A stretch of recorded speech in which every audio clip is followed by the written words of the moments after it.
And in the studio, political commentator and Reform UK supporter Tim Montgomery. Tim, next story that we want to get onto is we've seen polls saying that Reform have got big leads. Find Out Now today said Reform's got an 11-point lead over Labour. But then YouGov kind of dropped this one that sort of has really stirred the pot, really, which says that allegedly Nigel Farage is the least popular of any leader. So, for example, suggests that Keir Starmer versus Nigel Farage, so Keir Starmer's a 15-point lead. Nigel Farage versus Ed Davey. Ed Davey has a 14-point lead. And even Kemi Badenoch has a 4-point lead over Nigel Farage.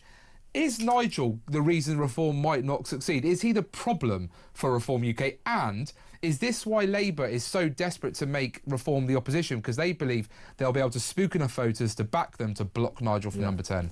Well, look, my own theory is Nigel Farage is Marmite, he's Marmite for people. He's our biggest asset as a party, but there are also a lot of people who don't like him. And so a lot of polls will find he's the preferred person to be Prime Minister, but then, as you say, these head-to-heads show that actually there's some way for Reform to go. And you know what? I don't think this is that bad for Reform to hear that. There's quite a bit of exuberance about Reform at the moment, and actually I know from all my political instincts is that Reform have a lot of work still to do. And you know Nigel a little bit, yep. Jonathan. When I'm privileged to speak to Nigel quite often, and he will ring me sometimes after a busy day, and he'll say, "How did that go? Did I get that right?" He's a more reflective person, yeah.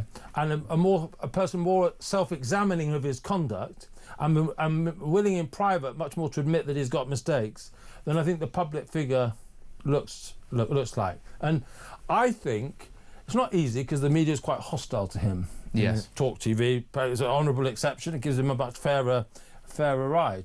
But a lot of the media is very hostile, won't even listen to what he's got to say. And I think it's made him sort of slightly defensive.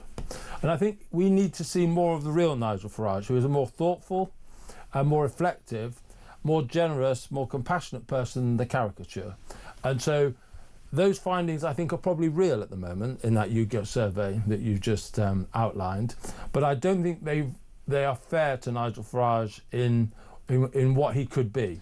Well, over I the agree next with 2 you, or 3 years, we need to see the real, slightly softer Nigel Farage than the one of public caricature. So I'm lucky to have spent time with Nigel before the election and since in a private capacity, and can only say how lovely, kind and personable he is. And in fact, the Conservative Party will learn a lot of lessons. He has made more outreach just to even check how I am, despite what some might rumour. He's not actually asked once about, will you come over? Just generally, how are you doing? What do you think of this? What's your views on that? Than I've heard from any Conservative Member of Parliament that I used to serve with, or indeed is still elected. And I think that says a lot about an individual at the end of the day. And so he obviously comes up, and I find it again, Labour like to throw the personal drive. He's not a working man, he's from Dulwich College, but Sir Keir Starmer, this great toolmaker that his father was. But at the same time, we also see that reports come out today that despite the promise from Labour to not increase income tax, to not increase national insurance or VAT, the National Institute of Economic and Social Research has suggested that Keir Starmer and Rachel Reeves are going to have to find between 10 and 30 billion pounds in tax rises just to keep the books balanced. Rachel Reeves only left herself in that spring statement 9.9 billion to the decimal point perfect, which had a lot of suspicion. But since then, been hit by tariffs worth 4.4 billion. Going to U-turn on winter fuel, 1.5 billion. Two-child cap, we know they're going to U-turn. That would be 3.5 billion. And then 2 billion more than was budgeted in union pay deals. That's 11.4 billion. So there goes her headroom. Has Labour lost total fiscal credibility? And has Keir Starmer undermined Rachel Reeves so much that she is simply on the clock for when she'll have to leave at number 11? It's an extraordinary fall, isn't it? Extraordinary descent. She was supposed to be not only the first female Chancellor less than a year ago, but one of the dominant figures in this government. And then we had last week the Angela Rayner leak, whereby Angela Rayner was essentially, or her people, let's just say her people. I'm sure Angela Rayner had nothing at all to do with the leak. But basically, Team Rayner leaked really a full onslaught to the Chancellor's strategy, saying we shouldn't be making more cuts, we should be raising taxes on the middle classes, adding to the one, Jonathan, that you've already just set out for us. And on the podcast I do with my own podcast, you mentioned your own podcast, my own podcast with Steve Richards, who's better connected with Labour than I am. He now thinks that a majority of the cabinet oppose the Chancellor's strategy. Wow. And so I think you're going to potentially see quite a lot of civil war in Labour as the spending round gets closer. And so I think Rachel Reeves is in a lot of trouble. Do you think that she is the one who has to deliver more bad news in the autumn, and then essentially Keir Starmer hopes that she'll take the can when she's asked probably to resign rather than be sacked, so she can leave on her own terms and try and make it... She'll be the fall guy, She'll be the fall guy for it. Well, it's almost as if you've been in politics and know how it works. Yeah, I know, it's sad, isn't it, to see? I mean, does it amaze you, the U-turn on winter fuel? Because ultimately, Labour MPs have been marched up the hill, and you'll know this, what happens. Marched up the hill, there'll be letters, there'll be statements and social media, there'll be things they say in the House of Commons come out in hearted defence of the government. And now they're going to have to write to those very same constituents and say the complete opposite. Yeah. Do you think, classic with MPs, the moment they realise their seats are up, they're a goner, they're in big trouble? Because for next year, there's 2,200 Labour councillors up for election in places like Manchester, Bury, Rotherham, Tameside, as well as in the London boroughs, which obviously for Bexley and Bromley, Reform UK I'm sure will be looking at, and then of course in Birmingham, where I'm sure Reform UK look to do well too. Do you think Labour MPs are going to start questioning Keir Starmer as the guy, whether or not he can continue? Because ultimately, I've seen his negative poll ratings. I think if they lose over 1,000 councillors and don't win the mayor in Cheshire and don't win the mayor in Essex, both elections we're expecting next May, that Sir Keir Starmer might end up realising he's the problem for Labour, and the West Streeting might be the one who can save it for them. West Streeting, though, the thing about West Streeting, he has a majority of 500, doesn't he, now? Yes. So it's hard for him. I think it's hard for you to become Labour leader when you've got basically a target on your back. But I'm slightly worried, Jonathan, at what you just said, because we want Keir Starmer in place.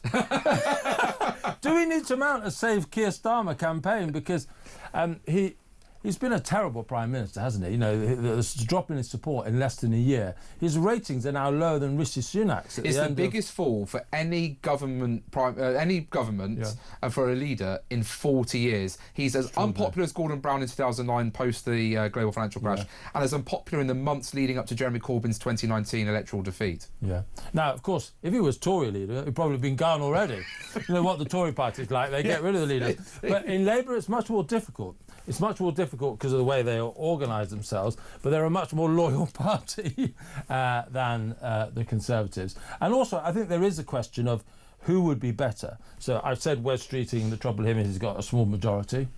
Angela Rayner certainly has a lot of support amongst sort of working class Labour, but would she command confidence of the whole government? You know, she hasn't exactly done very well yet with her house building programme. So her workers' bill sort of legislation is going to do a lot of damage to the economy. So is she a good hope for Labour? I'm not entirely sure if you got rid of Keir Starmer, who you'd put in his place that would improve Labour's position.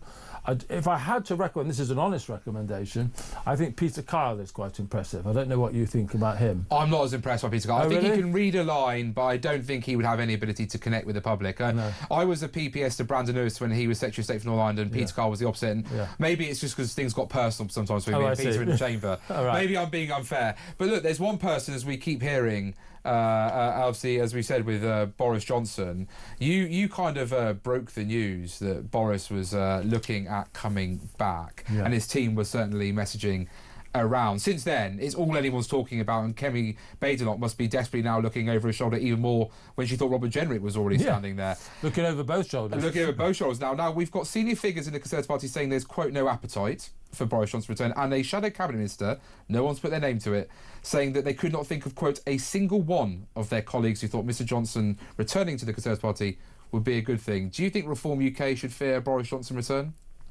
I don't. I like Boris a great deal in the past, and he's been kind to me in lots of ways. Again, you know, he's more interesting private figure than he is publicly, but I'm afraid I was hugely disappointed as his time as Prime Minister. Immigration went up. You know, 2 million people came into Britain in those 2 or 3 years after the Brexit vote. Complete contradiction to what was said. Taxes rose. He was passionate about the net zero agenda, which has caused so much of our manufacturing industry to be lost. That explains why pensioners struggle to heat their homes. He abandoned the house building legislation that would have given young people affordable homes. So, on all the issues that I think Conservatives and people of the centre right would value, Boris Johnson took Britain in the wrong direction. So he had his chance. I'm afraid he failed. Well, there you go. Thank you, Tim Montgomery, for joining us in the studio today. Do you think Boris Johnson should return to frontline politics? Should he lead the Conservative Party in the next general election? Would you vote for Boris Johnson over Nigel Farage? And do you think that Nigel Farage has done a good thing with the two-child benefit cap? Is it time to have a more family-friendly policy?